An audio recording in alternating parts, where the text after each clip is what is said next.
Angela Rayner. With permission, Mr. Speaker, I'd like to make a personal statement. When I made my maiden speech over a decade ago, I said it was the honour of my life to represent Ashton-under-Lyne in this House. And alongside serving in this historic Labour government, it is still the honour of my life. Yeah. I promised then to bring determination, commitment and my socialist values to this House while representing them, and I intend to continue doing so. Yeah. My title may have changed, but the strength and the character of the people of my constituency have not. First, Mr. Speaker, let me address the circumstances under which I left office. The last few weeks have been incredibly tough on my family, with my personal life so much in the public eye. All of us in public life know all too well the toll of the intense scrutiny we face places on our loved ones. But I've always believed in the highest standards of transparency and accountability. And it is what the public expects, and it is the price we pay for the privilege of service. That's why I referred myself to the independent advisor and gave him access to all of the information he needed. As I set out then, parents of a disabled child with a trust who divorce and seek different properties face a complex tax position. If there is one good thing, Mr. Speaker, that can come out of this, I hope that other families in the situation may now be aware of that and avoid getting into the position that I am now in. I am, of course, corresponding with the HMRC, and they have my full cooperation. There is no excuse not to pay taxes owed, and I will do so. This was an honestly made mistake, but when you make a mistake, you take responsibility. To serve at the highest level of government was a privilege, not for the title or the office, but for the chance to change the lives of the people I grew up with and live alongside. Every day, I work to serve those same working class communities. In every decision that I made, I thought of them. I know the power of politics, Mr. Speaker, to change lives because it changed my own. The last Labour government gave me the foundation to build a better life for me and my young son. A council house to support me, Sure Start to help me raise my kids, and the security of a minimum wage. A good job and decent, secure home is not too much to ask. But for too many, it is out of reach. That is what I was determined to change. For the people, all of us on these benches are fighting for, and we must keep fighting for. That's why, despite the fierce criticism and the relentless lobbying from vested interests, I'm so proud, Mr. Speaker, that within weeks, our landmark employment rights bill will become law. It's a game changer for millions stuck in insecure and low-paid work. It will give them dignity and security that they deserve. Now, Mr. Speaker, there are those that say we can't afford to deliver new rights for working people, and I say we cannot afford not to.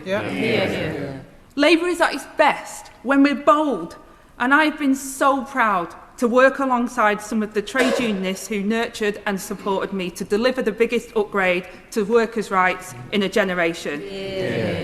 This is a personal statement, Mr. Speaker, but the trade union movement taught me that it's not about yourself, it's about us. It's about who we're here for. And everything that I've done has been an endeavour for us, for our people who elected us and who we serve. As Secretary of State for Housing, it was my solemn duty to the Grenfell Tower inquiry. It is difficult to think of a more humbling experience. A stark reminder of what happens, Mr. Speaker, when we forget who we're here to serve.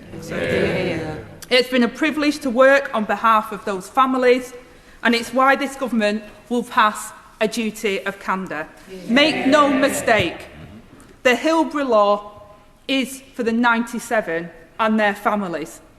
But it's also for the sub-paymasters who endured the Horizon scandal, the victims of the infected blood, and those who died or whose lives were changed forever in the Grenfell Tower fire. A line in the sand that says the public will always come first. And I'm also incredibly proud that this Labour government provided the biggest investment in social and affordable housing in a generation. It was the foundation of a decent home that gave me the security to build my life on. Now we must provide a safe and decent home to millions of people across this country. And when our Renters' Rights Bill returns to the House this afternoon, we will give a generation of renters the protections, the security and the rights that they deserve. From votes at 16 to historic investment in homelessness prevention, neighbourhood renewal to fair funding for the whole country and putting power back where it belongs in the hands of working people everywhere. I was proud to lead, but we achieved together. With my honourable friends on these benches and the support of our entire movement, the lifeblood of this Labour government.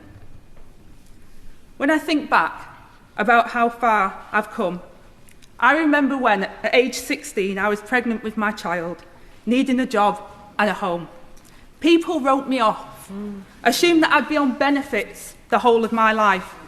But, Mr. Speaker, I wanted to prove them wrong.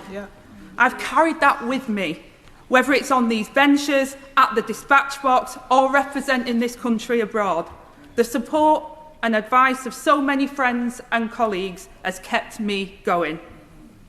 But I want to give a special mention to my excellent ministerial and parliamentary team, my honourable friends, the members for Greenwich and Woolwich, Oldham, West and Royton, Nottingham North and Kimberley, Wellingborough, Huddersfield and Gateshead, and my noble friends, Lord Khan and Baroness Taylor, and my superb parliamentary and political staff, and the many excellent civil servants. And I want to say a special thank you to many of my constituents and the public who have made contact with me. I offer my successor and his new colleagues my congratulations and, of course, my support. I am fortunate to count so many, not just as honourable friends, but actual friends.